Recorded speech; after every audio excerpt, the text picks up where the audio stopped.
Hi, welcome to Aqua Dragon Light. We're going to do a check-in on some things that are happening with the first quarter moon in Taurus that happened last night, and see what the cards are going to tell us for the coming energy on our way to the first full moon in Pisces on the 18th, coming soon. Let's see if I can get some of that smoke in here. I'm going to invite Spirit in to join us. Universal Mother, Great Grandfather Spirit, all bright beings of all kinds, ancestors, guardians, guides, angelic realms, deities. Join us if you can at this moment in time and in this place. I'm going to read a quick prayer that recognizes the earth element. Standing up on lifted, folded rock, looking out and down, the creek falls to a far valley, hills beyond that, facing half-forested, dry, clear sky. Strong wind in the stiff, glittering needle clusters of the pine, their brown, round trunk bodies straight, still rustling, trembling limbs and twigs. Listen. This living, flowing land is all there is, forever. We are it. It sings through us. We could live on this earth without clothes or tools. That's by Gary Snyder.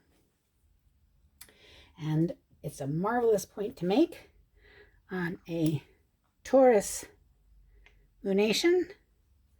First quarter moon in Taurus in my area looked more like that, with the light coming from that direction, which I particularly like. But this is a beautiful card of a farmyard and the night sky and the trees and the fence and a nice rock and somebody meditating there. Something to remember.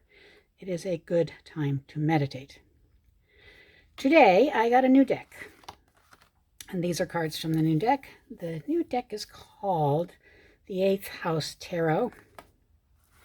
I am not going to use this whole deck because I haven't familiarized myself with it completely, but I was really glad to see this beautiful bull on the Taurus card.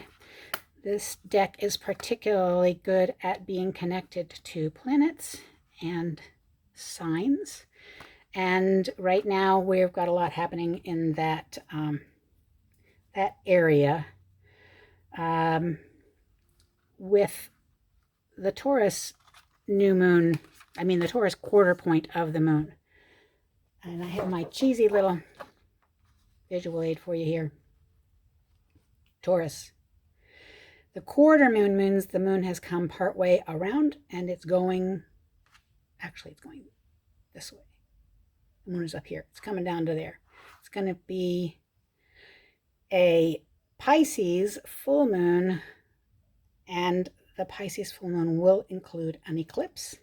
That's going to be the 18th of September. So we're going to have some interesting things happening at that point. Right now, we have some square energies. I've talked about this before, so I won't go into it a lot. There's still an opportunity to release things in Libra through the South Node. Lilith is there. The shaman is still there. Juno is there. So there's some feminine issues, some not the shaman, Maki, some feminine issues and some healing abilities here, things you can release. It is, of course, opposite the North Node in Aries. That is not as much of a player, except it is square to Mars. And square means tension. It means you have to make it happen. A conversation that is a square is a tense one. So that tension invites, actually, friction is an inviting force. So you will feel from this nurturing sign of Cancer, Mars, a need to make some kind of action so that you feel better. And the place that you can most easily do that is over here in Libra, releasing through the South Node. They're still there. It's still above the horizon here. So you still have that opportunity. Also in square, Saturn from Pisces, okay, is opposite the sun right now, square to Jupiter, which is a lot of abundance. So Saturn is looking for wholeness It's going to cut away anything that isn't whole. It's going to bring forward opportunities for things that are adding integrity. Nessus does not want to let things go. There's a lot of compulsion and obsession and resistance to change in Nessus. There's a lot of betrayal energy. That is also energy that can be released simply by letting Saturn do the work. They're sitting together side by side. Just let Saturn do the work. Saturn rules Capricorn and Aquarius. So Pluto is here. This is over here. I just talked on the last video about this releasing energy of Phallus and Ceres. So that is still, these things are still in play. They're not making, this is a trine energy over into this house. But, you know, they just because it's here in your 10th house, you can look at it sitting in the house, same house. Pluto is in, energy is in the 10th house. 10th house is how you see yourself as an adult as well as in your work life. And it's down here, it is, that energy is in a trine to this energy of Taurus, although there are no direct numbers involved. So it's just a question of the earth signs. What's in the earth signs? The sun is, these things are, that is, and Pluto is. And Pluto is the big player right now as far as energies goes. It is sextile to Neptune. Neptune is the great dissolver. It can make things change by dissolving them away. It also can make you feel kind of foggy. But over here, Uranus is trine to that, and a trine is the easiest flow. And trine coming from Taurus, which is where we are, where the light is getting brighter every day, means some sudden changes can happen in this area. So that's something to remember. Sudden changes can be your friend. Taurus is about as the things of value and substance in the good life. Taurus is ruled by Venus, and who is represented by the Empress card. So you can see there's, you know, gifts and surprises and nice things in Taurus, love packages, Tiffany's boxes, I don't know. The moon, which is what we're looking at, a lunation, is the high priestess, so another feminine energy, a 3 and a 2. Taurus Pisces is also the moon. I find this deck really interesting. We'll just go quickly through them since I've got them out. Scorpio, which is where we have not much in play right now, which is unusual. Scorpio is this interesting rose that is decaying and kind of being reborn, because that's the energy of both the 8th house and Scorpio.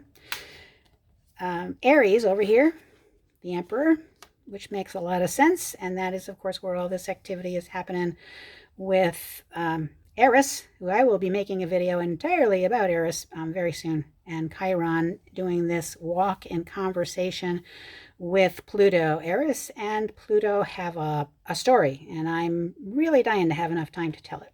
Neptune, there, the one who diffuses and can fog, is where you get perspective, and I think that's very interesting for Neptune. Jupiter, down here, Wheel of Fortune, as it should be. Mercury rules Gemini, where the Wheel of Fortune is, the Magician. Awesome. Cancer over here for nurturing energies. I love the horses in the background for the Chariot, but it's the crab. It shows very, very much. There's Saturn, who I've been talking a lot about, the world. And it's interesting to have Saturn be the world when I am saying it needs wholeness. It's seeking wholeness. It's bringing toward it things that bring integrity. Pluto is a judgment card. Very interesting card for this, with all of the modern development and some wings, but a kind of a graffiti skull there. Nice light bulb for the sun. Gemini down here, ruled by Mercury. The Lovers is an interesting representation with a mirror. Uranus, spoke about him over here. The Fool is Uranus, which is interesting because I just said sudden change can take place. This is a reputation. He's just he's already leaping, and that's a very good representation of Uranus taking that sudden action. Libra, Justice, hand holding the scales. Tower, kind of a neon flame for that, and a very accurate representation of a falling building. Sad to remember that in connection with yesterday. And Capricorn, where Pluto is sitting as this neon devil vice thing. Capricorn is a very structured and rigid sign in many ways. And when you go opposite to that, when you go opposite to structure, you end up destabilizing. And since I've done those, I guess there's Leo and Aquarius and Sagittarius. Those are the only other majors. Oh, Virgo, the Hermit. Now, the rest of the deck I have not even shuffled. It's very interesting. What is most interesting to me is that it has all of the planetary connections. But since we've got all these majors out, I was going to do it something else, but I'm just going to shuffle these majors, and we're going to see just which 3 majors are the most prominent energy today. I'll take this out of the way. Oh, my light died. That's interesting. Okay. Hopefully we have enough light. We'll turn that light up higher, and we'll just see if we can continue. Alrighty. There's almost a little feeling of Mercury retrograde there, but Mercury just came out of retrograde. What I said was we're going to see which 3 of these majors that are connected to planets and signs are going to be in play right now. And we are going to do that by laying them out and just picking. There's one. There's one.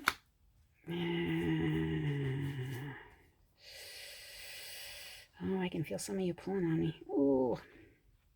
All right. That one. Bottom of the deck ended up being Aries, which is appropriate since Aries is where that Eris is, where then there's a lot of new beginning energy there. So Aries, new beginning energy is the bottom of the deck, new beginning, where you can make change and where these energies are connected to. But what do we have for other cards? What's right now out of these 3? Gemini, the lovers. Okay, Gemini is where Jupiter is sitting, the abundance that is connected to, it's in square, connected to the sun. And Pisces, Saturn, so forming a square. You can call in that energy, but you're going to have to work for it. This is you. The sun is always your identity. Saturn in Pisces is generally emotional or in subconscious.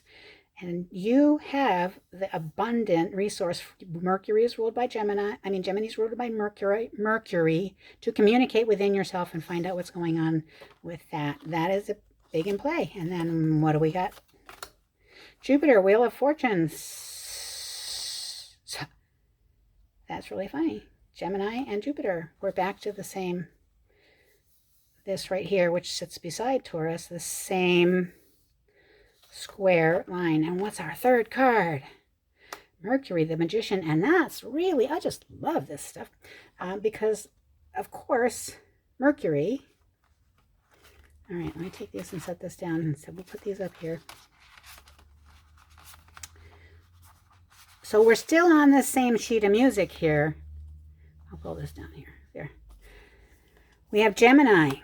This is the sign of Gemini. We have Mercury. Mercury rules Gemini. And we have Jupiter, the planet that is in Gemini.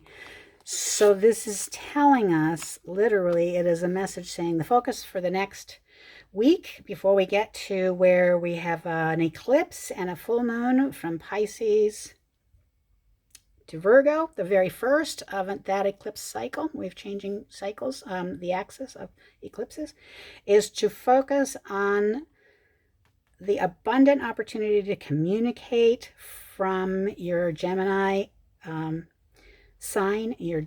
It's got the lovers on here for Gemini. So relationship things, Wheel of Fortune. So the thing about Wheel of Fortune is you've got to roll the dice, kiddos. You don't get anywhere if you don't try. So this is literally saying you are the Magician. Mercury rules Gemini. It's got another sign it's involved in, but this is direct, clear instruction. In this house is your third house of communication. Mercury rules Gemini, rules communication. And you are being given guidance. We all are being given guidance to use the abundance that is sitting here to get, it's opposite the moon right now, but the moon is moving. So this opposition is an open-ended conversation. It's just about taking turns. So there is look in the mirror, figure out what needs to be shared. You've got an abundance of energy there for you to grab, rolling the dice to make something happen. And Aries is the area of new beginning to make it happen in. And that's a really powerful message. Very simple, very straightforward.